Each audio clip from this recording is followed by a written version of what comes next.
Yeah, wild rice is a super nutritious grain and it's got a really nice, unique, nutty flavor. But after I graduated with my bachelor's in biology, I was in Ithaca, New York, at Ithaca College, and I jumped across the hill and started working at Cornell University. And I was working for Dr. Susan McCooch, who is white rice breeder and geneticist. Before we get started, I have a quick favor. I've been self-funding the Finding Genius podcast for 5 years now. I've done over 3,000 episodes. And as you can see on YouTube, we're up over 1 million views on the channel, which is fantastic. The next thing I really want to push on is to get up to 10,000 subscribers, because once we do, we'll be able to put a donate button and we'll be able to solicit donations to help keep the podcast running and to also get the Finding Genius Foundation moving along. We have a big project studying anxiety, depression, and PTSD, and working on a product to help people overcome these problems, because I've seen them explode recently after the last 2 years of the whole virus situation. So if you would, please subscribe to the podcast. That would help us tremendously. Give us a thumbs up and check in the description for Buy Me a Coffee. It's about $5. If you could buy me a coffee, I'd really appreciate it. It would help keep the channel going, and I love coffee. Thank you.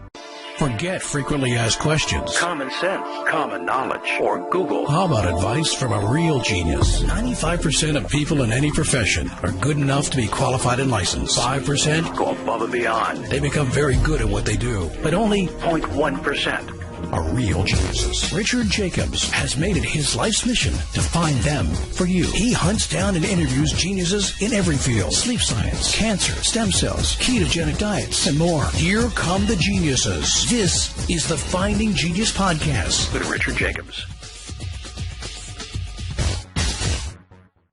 Hello, this is Richard Jacobs with the Finding Genius Podcast. I have Jennifer Kimball.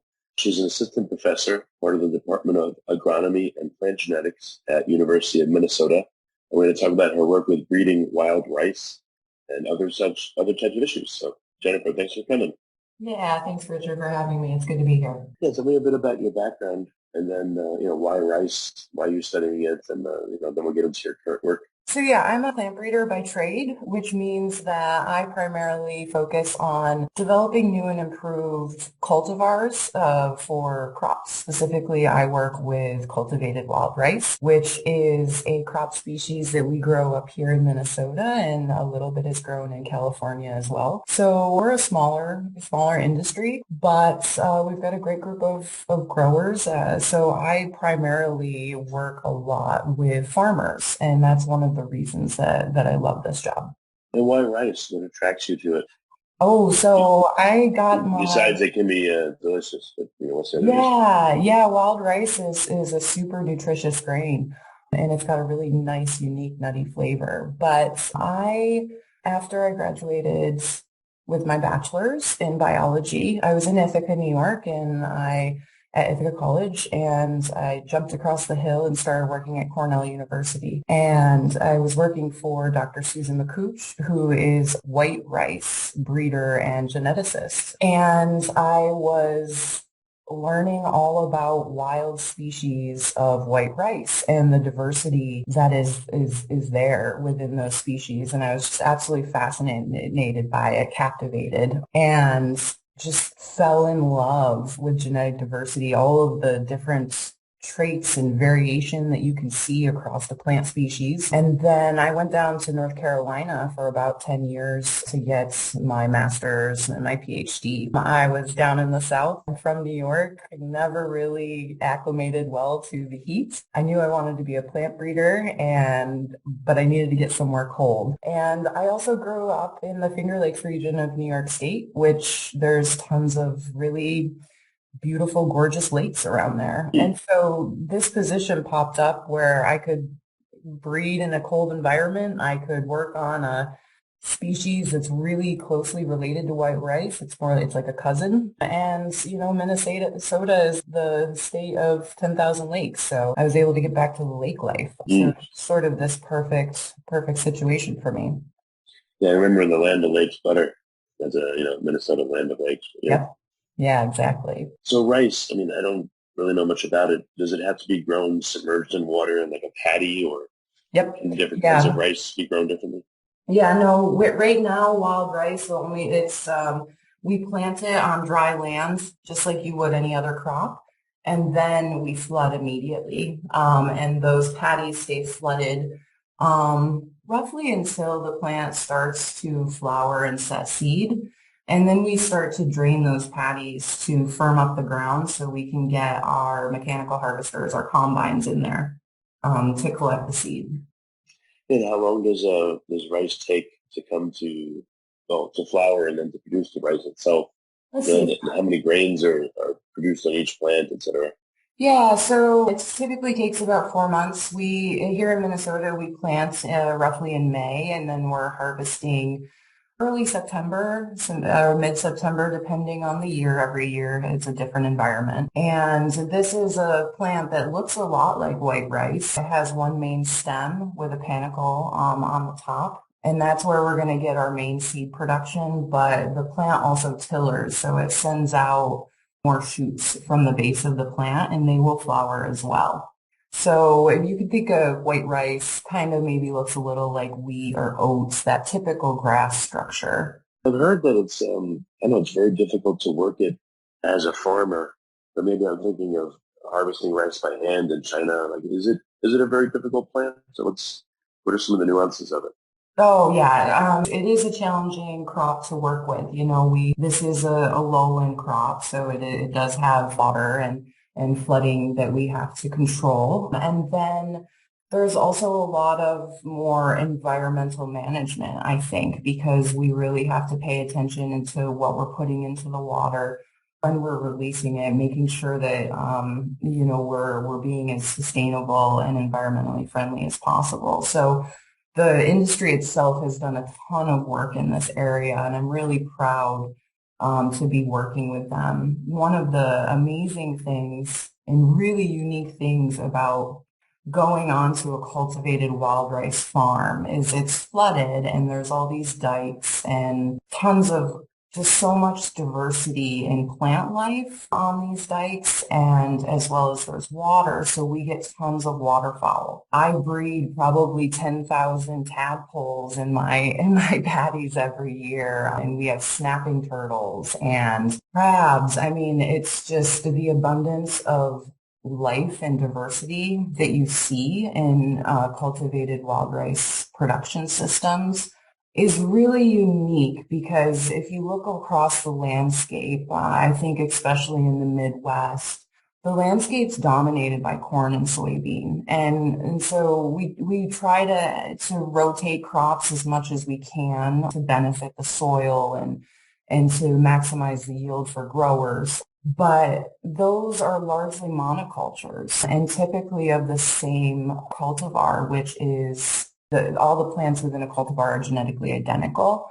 So you get this monoculture landscape that, doesn't have the diversity that can really benefit the environment and the local landscape in a positive way. And I think that's one thing I absolutely love about working on wild rice. What are some of the companion plants that can be grown maybe alongside rice or before and after? Or you mentioned a lot of the animals that come there, which is great. But what else? Yeah, so typically here in Minnesota, we do have rotation crops. That depends kind of where you are in the state, which different growing region in the state. Most of the growers in the cultivated wild rice industry are in the northern part of the state. Wild rice really likes the cold, so it's my buddy in that sense. Yeah, so we do have rotation crops, and that is going to depend, again, like I said, on the region that we're growing in the state. Mostly it's soybeans. There's some peas that are grown, wheat, but yeah, I mean, since we are in the northern range of Minnesota, and we're on some lands, we're limited, I think, in what rotation crops. But soybean in general is really great because it's got that symbiotic relationship with nitrogen fixing bacteria. So when the growers rotate with soybeans and a patty is coming off of soybeans, it's actually, the soil is wonderful because it's gotten some of the nitrogen already in place from growing soybeans. So soybean is just an absolutely excellent rotation crop in that sense. Before we continue, I've been personally funding the Finding Genius podcast for 4.5 years now, which has led to 2,700 plus interviews of clinicians, researchers, scientists, CEOs, and other amazing people who are working to advance science and improve our lives and our world. Even though this podcast gets 100,000 plus downloads a month, we need your help to reach hundreds of thousands more worldwide. Please visit findinggeniuspodcast.com and click on Support Us. We have 3 levels of membership from $10 to $49 a month, including perks such as the ability to see ahead in our interview calendar and ask questions of upcoming guests, transcripts of podcasts you're interested in, the ability to request specific topics or guests, and more. Visit findinggeniuspodcast.com and click Support Us today. Now, back to the show. If you grew in warmer weather, would it attract mosquitoes to the water? In the cold climate, does that save you from mosquitoes? And can the water be foul by something? We do. Yeah, we do have mosquitoes sometimes. I think they probably have more problems with that in California because the environment is just, consistently warmer, I think. Here in northern Minnesota, we got a pretty intense winter.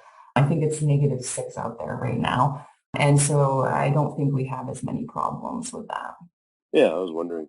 Well, you plant, you said in May and harvest in September. So what's the temperature range around then? And again, what kind of creatures hang out near the rice? Yeah, so in May, we're planting typically in 50, 60 degree Fahrenheit weather. And then in August, it's probably 70 maybe. So we really don't get, June, July, we get some hot weather events, but typically we're, I think, much, much cooler than most of the country. So what are some of the research you're doing right now on rice? Are you trying to find, hardier stocks or improve yield, or, what's the focus of your research?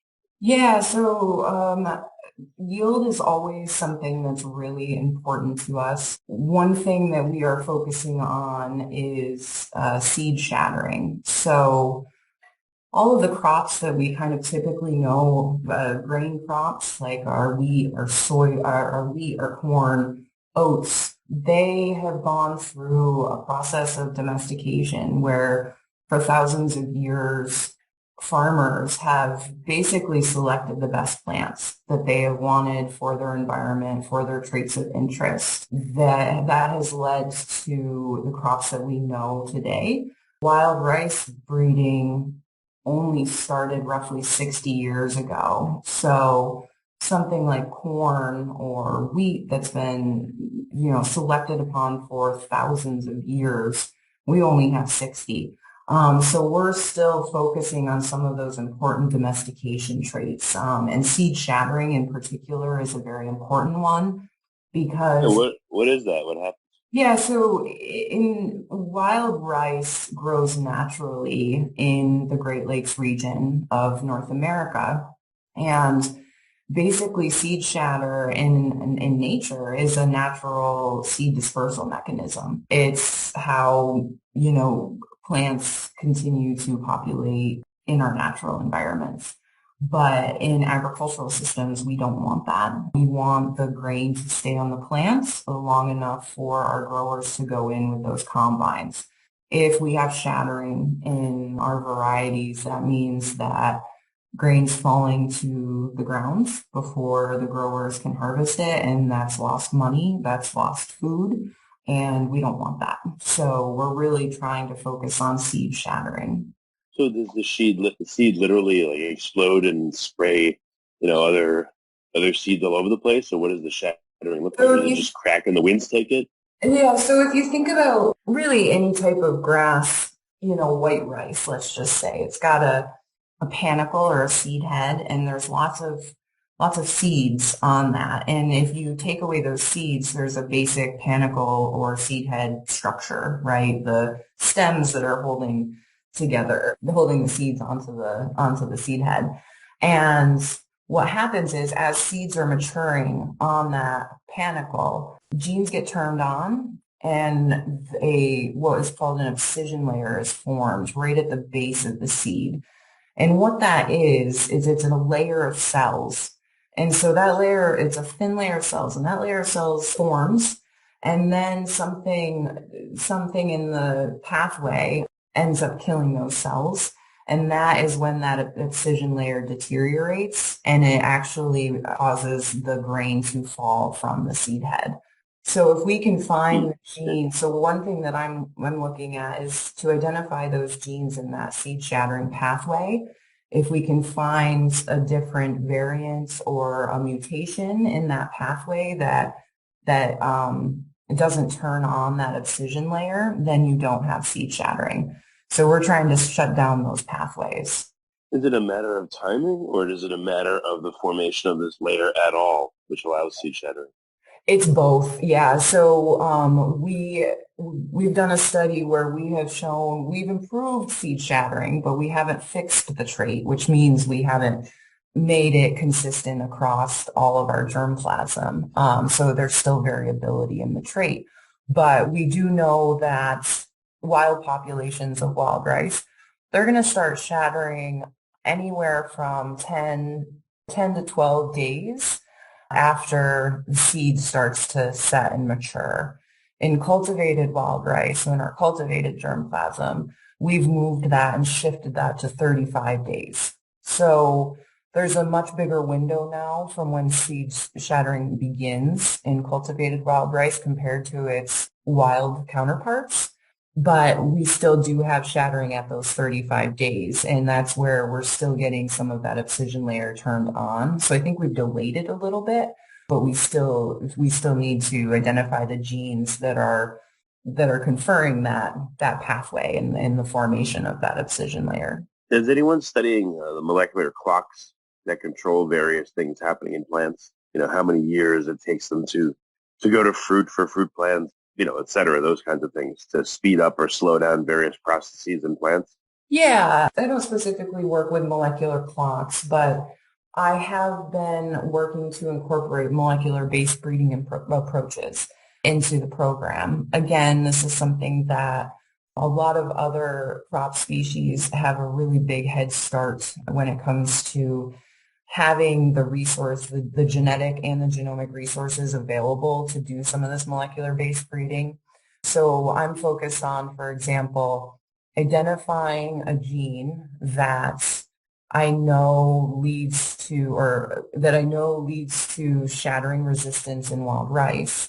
If I can find that gene and then I can track it, I can use a molecular marker, which is just a short sequence, nucleotides of bases, basically, that are a part of all of our genetic code.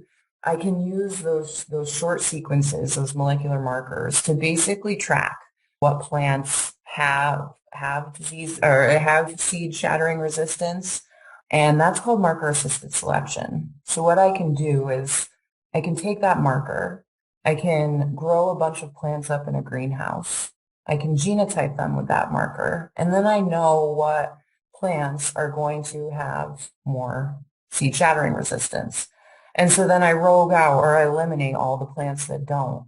And sometimes with a lot of traits, that's important because you're actually tracking the gene. You're not tracking a phenotype or you're not making visual assessments. And so that can really speed up the plant breeding process. So the plant breeding process, typically, depending on your crop that you're working on, it's going to take 8 to 12 years to develop a new variety. Plant breeding is a really long endeavor, and it takes significant inputs to develop these varieties. So marker-assisted selection using these molecular-based breeding approaches is a way to speed up that process. So we can get these new cultivars and varieties out to our growers as quickly as we can. Our environments are changing rapidly. Our landscapes are changing rapidly. And when it takes 8 to 10 to 12 years to release a cultivar, breeders really need to be looking ahead to what's the next problem while we're also trying to speed up the breeding process and get new cultivars out to our growers as quickly as possible. How many cultivars in a given field are used? It sounds like one is a bad idea. I mean, if they're similar, why not? I know you can't talk about corn and soy and all the other stuff. Maybe you can, but why don't breeders have multiple different types of cultivars that are all similar to increase disease resistance and pest resistance, et cetera? Yeah, so that sort of goes beyond a little bit what we do as plant breeders because that's more of management of the agricultural landscape. So, how are growers picking and choosing their cultivars? In wild rice, we have such a small industry. We typically only have about 2 to 3 cultivars grown at once at a single time. But wild rice cultivars are a little bit, they're very unique in agriculture in that they're open pollinated, which means, and they're highly heterogeneous, which means every plant is unique. No one plant is the same, but they're all together a population that is better than the previous cultivar that was released. And that's different from other crop species like corn, like wheat, oats, soybean. They are inbred lines. And so they are each plant of that cultivar that you grow out is going to be genetically identical.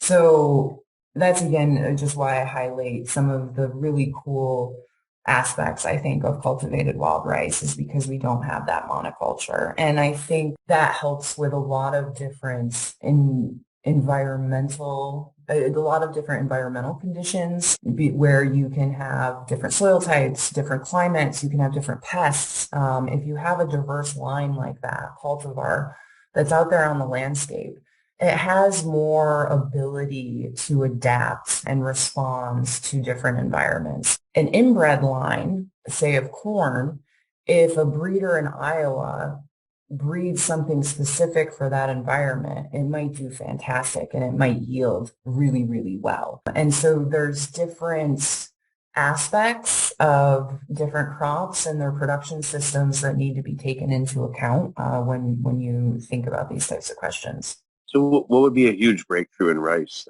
I've heard I guess the photosynthetic efficiency of rice plants is 1%, and there's some people that are trying to get it up to, let's say, 1.5%, which would be like a 50% possible increase in yield. And what are some of the big possible movers of rice that you think would really improve it quite a bit for people? Yeah, well, I mean, I know for the growers, we're always looking to yield. We're always looking to reducing that seed shattering. But we also look to improve disease resistance as well as, the ability for a cultivar to withstand different weather conditions. And so, improving disease resistance, for example, would reduce the amount of pesticides, say, that a farmer has to apply to his crop. So in plant breeding, while we focus, I think, primarily on yield, there's a really environmental sustainability component to the work that we do, trying to reduce the inputs, limit the environmental degradation effects that do come about from agriculture. Like any system, there's inputs and outputs. And yeah, I mean, I think we're going to have, I think as we begin to explore the use of molecular-based breeding in wild rice, where we can really hone in and target our traits of interest, I think we're going to see really, well, I hope we see really pretty big, substantial increases in yield. I also work with marketers, and cultivated wild rice here in Minnesota has a very large export market, specifically to the European Union. And the European end users really want longer seed. That's something that they're interested in. So that's a primary target of my program as well. So we're not just thinking about growers, we're thinking about marketers, we're thinking about end users. I also have this really unique opportunity as we're domesticating wild rice and we're optimizing it for this agricultural paddy production system. We can focus on nutritional quality. Sometimes in breeding, when you're focused on, you have your primary trait of interest, say it's yield, sometimes there's indirect selection that happens. And what that means is that you don't realize it, but maybe you do or you don't realize it, but as you're improving one trait, you could be harming or reducing the efficiency or quality of another trait. And so something that's happened in plant breeding is over the years, as we've pushed yield in a lot of contexts. That has meant increased seed size. And sometimes when you increase seed size rapidly and we're not paying attention to how we're increasing that seed size, sometimes we end up losing some of the nutritional content of those seeds and we replace it with starch. So we have this unique opportunity in cultivated wild rice to ensure that as we're developing new and improved varieties, that we're maintaining that really good nutritional content. Because wild rice nutritionally outcompetes most grain crops that are on the market. So what kind of nutrients does it have that regular white rice or brown rice doesn't have? It's comparable or beats brown rice in tons of different categories like antioxidants, protein levels, different micronutrients that are important for the body. Wild rice has a really large lysine content, which is a limiting factor in a lot of our grain crops. And so there's some really unique opportunities, I think, and some phenomenal nutritional characteristics of wild rice that I think put it in a really unique position in the marketplace to allow this industry to continue to grow. Okay. One other question is, I don't know, it seems like rice cultivation would be very difficult. I don't know how much do you get off each stem or each plant? If I want a side of rice with my meal, how much did it take to produce that? Yeah, so like one side serving is probably going to be half of a plant, maybe about. I've never really thought about it that way. It's super interesting. I always love meeting and talking to new people because they ask me questions that I would just never like think of, and that's a great one. But yeah, I bet a side of rice is about half of a plant. So we produce, Okay. I think it's something on the scale of 9 million pounds per year of wild rice. That in comparison to other crops is very, very small. Yeah. Okay. Yeah, interesting. No, I just thought it would be like a miserable type of event to harvest so many plants just to get a little bit of rice, but it sounds like each plant produces quite a bit, which is good. Yeah, and I always marvel how cheap a lot of produce is when, some of it takes years, and it just seems like it should be a lot more expensive. yeah. And wild rice, well, it is fairly more expensive than, your average white rice or something like that because it's only, other crops, because it's only grown in Minnesota and in small regions in California. So it's a pretty small crop. In the grocery stores, you can probably get a pound of cultivated wild rice. It's going to cost, depending on where you are, I think anywhere between $5 and $8 a pound, which, white rice, I can't think off the top of my head how much it would cost, but it's probably $3 or $4 per pound. And then hand harvested wild rice is going to probably be somewhere between $11 and $15 a pound. Yeah, what do you think is the best place for people to see the papers you've written and the research you're working on? Where can they go? Google Scholar, I always recommend. Just can type into the Google search engine Google Scholar, and that takes you to a specific page or function app, or I don't know really what to call it, a website and it's called Google Scholar, and that's where it filters your searches for scientific publications. So, publications that are coming out in peer-reviewed journals. So I think that's always a good place to go. Anybody can go and onto my website, keep our website up to date as well. Okay. Well, very good. Jennifer, thank you so much for coming on the podcast and talking about rice. I knew nothing about it before this, but it's a very interesting subject. So thank you for being here. Yeah, thank you, Richard. And I just want to, encourage everyone to continue to learn more about where your food comes from. Thank a farmer if you can, and don't be afraid to get some dirt under your fingernails and grow some good food. It's a good chance to connect with nature and you can get your food supply right in your own backyard. Actually, that leads to one last question. Sure. For someone that wants to do a little bit of homesteading, would you recommend they try to grow like one rice plant in a pot with some water, or is it really difficult to grow? That's going to be really challenging. Yeah. I mean, if you have a pond, You can gather some wild rice from natural populations, put it into a mud ball, and then throw it out into your pond. And next year you should have some good wild rice stands.